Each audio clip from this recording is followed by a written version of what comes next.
I love you, Allah. Our beloved Prophet ﷺ told us, "The grave is the first stage of the hereafter. Whoever is saved from it, what comes after will be easier. And whoever is not saved from it, what follows will be worse." The punishments of the grave are not stories to frighten us. They are realities to awaken us. Today I want to remind myself and all of you about 7 punishments in the grave that the Prophet ﷺ described. May Allah protect us all. The first is the punishment for the liar, a man who would lie and his lies would spread in every direction. In the grave, such a person will be tortured in the most terrifying way. His mouth, his nose, and his eyes will be continuously ripped open with a sharp hook torn to the back of his head. And when it heals, the hook tears again. This continues without end. Why? Because his lies spread corruption. In our time, a single lie can reach the world in seconds. Be mindful of your tongue. The second punishment is for the one who neglected his prayers.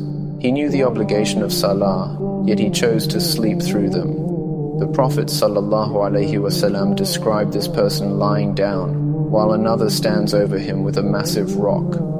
The rock is thrown onto his head, smashing it completely. The rock rolls away, and by the time it is picked up and returned, his head is restored, and the crushing is repeated again and again. How can we expect peace in our graves if we treat salah like a burden?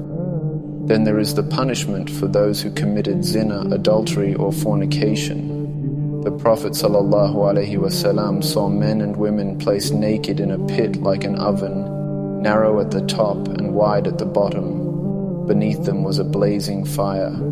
Whenever it flared up, they screamed and rose with it, nearly falling out. As it cooled, they dropped back down. This continued endlessly. Brothers and sisters, we live in a world that normalizes zina, but Allah has made it one of the gravest sins, punished even in the grave.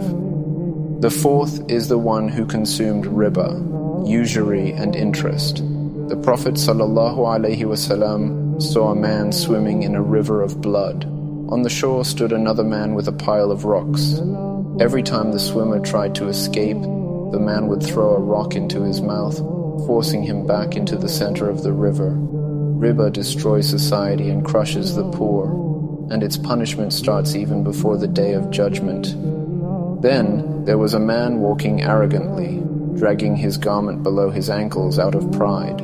Suddenly the earth swallowed him whole.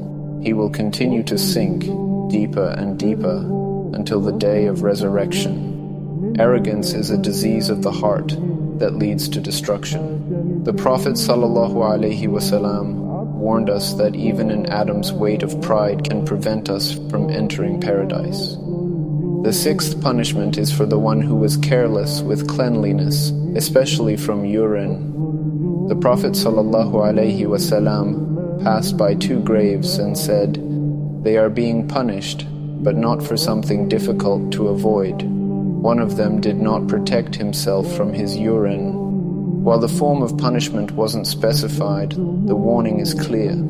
Purity is half of faith. How many of us rush through purification or neglect it entirely? Finally, the hypocrite. The Prophet ﷺ said, "Such a person will be struck with an iron hammer in the grave. With every strike, he screams so loudly that everything nearby hears, except humans and jinn. And this will continue until the day of judgment." The hypocrite is one who pretends to believe but hides disbelief, or claims Islam outwardly while mocking it in private. My dear brothers and sisters, this is not meant to terrify us, but to awaken us. Allah is the most merciful, but He is also severe in punishment. We still have time to repent, to change, to return to Allah before we are lowered into the grave. The Prophet ﷺ used to regularly seek protection and taught us to say, "Allahumma inni a'udhu bika min adhabi al-qabr." O Allah, I seek refuge in you from the punishment of the grave.